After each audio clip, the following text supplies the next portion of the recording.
வீசி தள்ளுகிற தீப்பிடம் இவன் கண்ணிலே விற்றென்று நறுக்கி கொல்லுகிற வீரவாள் இவன் கைகளே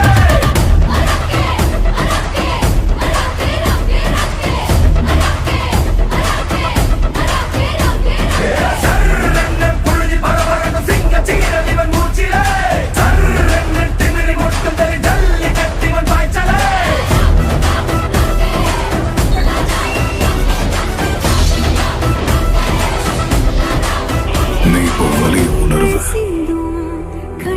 நீ உன்னோட ஜுட்சுவை ரொம்ப அருமையா பயன்படுத்த. என்ன வாட்டர் கிளவுன் ஜுட்சுவா? வாய்ப்பே இல்ல. அசஞ்சனை கொன்னுடுவேன். இப்பதான் கதை முடிஞ்சது.